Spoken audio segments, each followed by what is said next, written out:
Here's 5-2. Inverse functions and their representation. So we're going to calculate inverse operations, identify one-to-one functions, find the inverse function symbolically, and use other representations to find the inverse functions. Operation inverse. So what that means is that if I'm adding, the opposite is subtracting, such and such, right? This all looks familiar. Inverse operations. So here we have state the inverse actions or operations. So we're just giving it a try on the first one. Put on socks and shoes. What would be the inverse operation of that? There you go. You take off your shoes and socks, right? Because you're doing it backwards. Make sense? So the inverse operation, now let's talk about math. So if I tell you to add 1 and multiply by 4, what would be your inverse of this? Other way, completely backwards. So you would do the dividing first. So you would divide and then subtract. So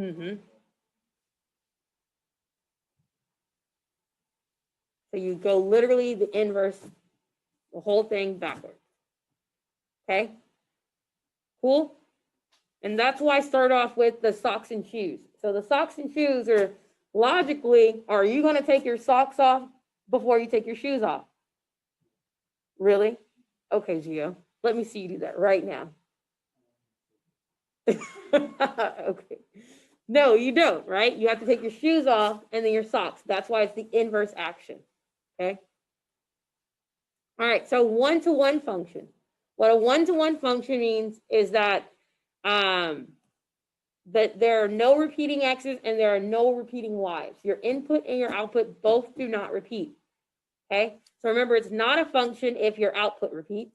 It is a function still if it's not a function if your input repeats. It's still a function if your output repeats. And it's a one-to-one function if neither value is repeating. Okay? This is a healthy relationship. Okay? You really don't want to be in a functioning relationship. You want to be in a one-to-one, healthy. And clearly not a function. You're not functioning well there. Oh, I didn't erase again.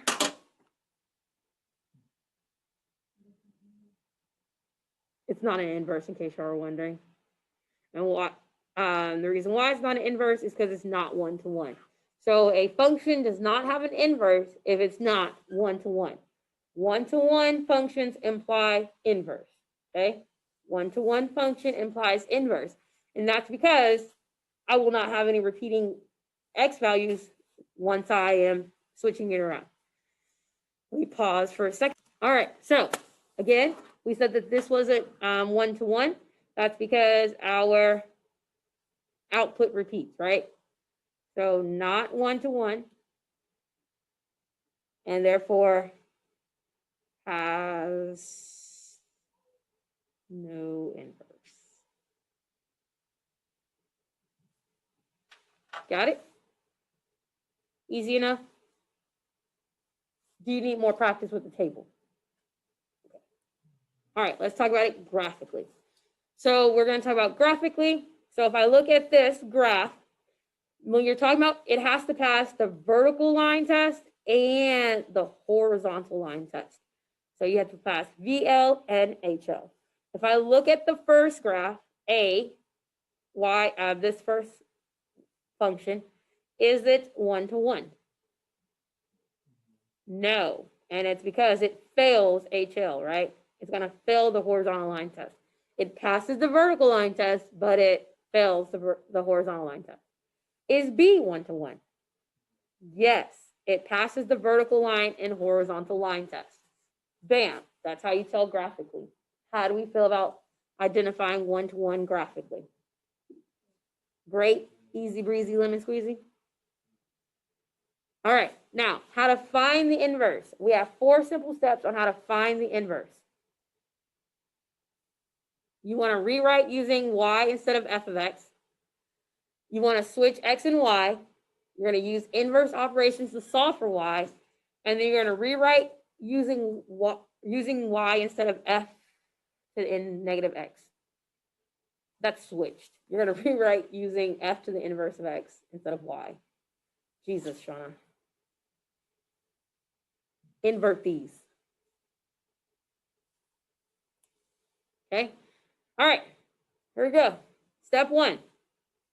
Change this to a y. So hard. Done. Step 2. We're going to switch. So it becomes x equals the cube root of y minus dose.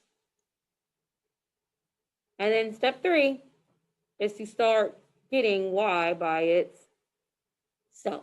So what is the first thing I need to do to get y by itself? Get rid of the cube root. And how do I get rid of the cube root? Cube. I'm going to cube you, I'm going to cube you, and I'm left with x cubed equals y minus 2. Next step. Add 2. And now it's by itself, right? So step 4 is now write it as f inverse of x equals x cubed plus 2. Bam.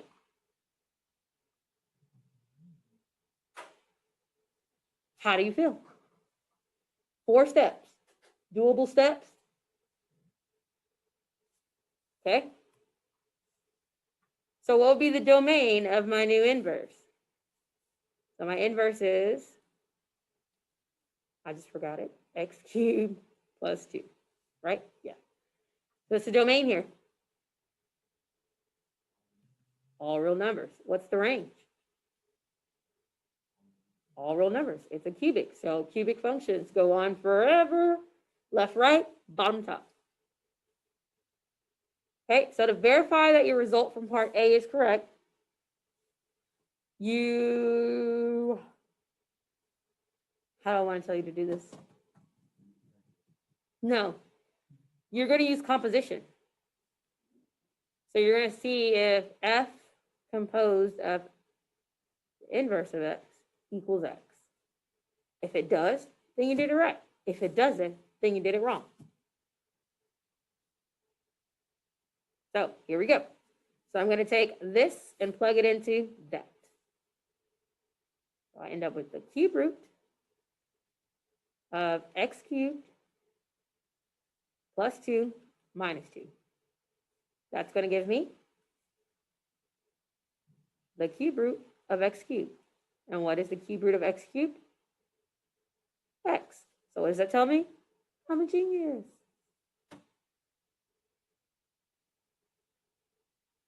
If you take it and it doesn't come out to equal x, then you did something wrong. How do you feel about checking yourself? I mean, if you feel good, okay. But if you get it wrong, remember, you chose not to do that extra work. Remember that. Can't say I didn't tell you how to check it. You chose to not take that extra step. Huh? Hey, so with some of y'all, pretty high. I'm playing. I said I'm playing. All right, good. All right. So here is a real world example. The circumference of a circle with the radius x is given by f of x equals 2 pi x. Makes sense, right? Circumference of a circle is 2 pi r. Explain why f is a one-to-one function. Well, why is it a one-to-one function? What is 2 pi x? It's a linear function, right? It's linear. And linear functions are one-to-one. They're straight. They're going to pass the vertical line test and pass the horizontal line test. Agree? Don't let pi fool you. This is still just the slope. That's just slope. Because pi is a number. Pi is a number, not a variable. So that is just the slope of your line. Okay? So it says find a formula for the inverse. So the inverse. So I'd have x equals 2 pi y. And what would I need to do to get y by itself? Divide by 2 pi. The opposite of multiplying is dividing. So my inverse would be x divided by 2 pi. And how would I verify this? I would, no, not in the calculator. I would plug it into the original. So if I plug my inverse into my original, I should get what again? X. Let's see if I did it right. I'm a little nervous. So I have 2 pi times x. That's not an x at all.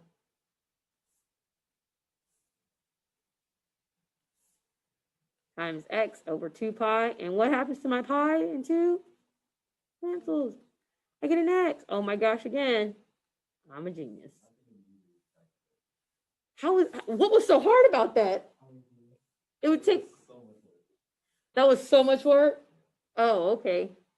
That 10 seconds I'll never get back. Oh my gosh, I'm not playing with you. Here we go. If I want to interpret the meaning of, so 56. So if I'm going to plug 56 into the inverse, that's going to give me 56 divided by 2 pi. That gives me 28 pi, right? 28 divided by pi. What is this representing? If I plugged in 56, so remember the original, this is circumference equals 2 pi r. Now when I do the inverse of it, I'm saying what? What used to be my output is now my input. So what does the 56 represent? The circumference. So if I'm giving this, I'm giving my circumference and I'm finding what its radius is. Does that make sense? So it's saying, here's your circumference. What is the radius that gave you that circumference? Does that make sense? So that's what this is being interpreted as. So if my circumference, this is my circumference, so therefore this is my radius. That's what the radius of this would be in order for the circumference to be that. Okay. All right. Does this have an inverse? No. And why does it not have an inverse as is? It fails the horizontal line test, right? It fails it miserably. Okay. And so it does not have an inverse as it is. However, I can restrict the domain so that it can have an inverse. So if I restrict my domain, so instead of looking at the entire function, I'm only now looking at x plus 2 squared at x is greater than or equal to -2. Now I pass the horizontal line test and therefore I have an inverse. Does that make sense? So I can restrict the domain so that I can have an inverse. And when I restrict the domain to have inverse, I now can find my inverse. So x plus 2 squared, was it x plus 2? Yeah. And so the inverse would be what?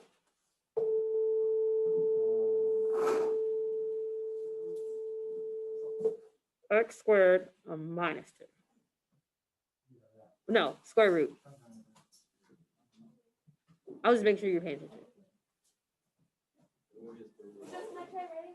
Would it be the square root of all of it? No, because when you switched it, so we have x equals y plus 2 squared, you're only taking the square root of the x.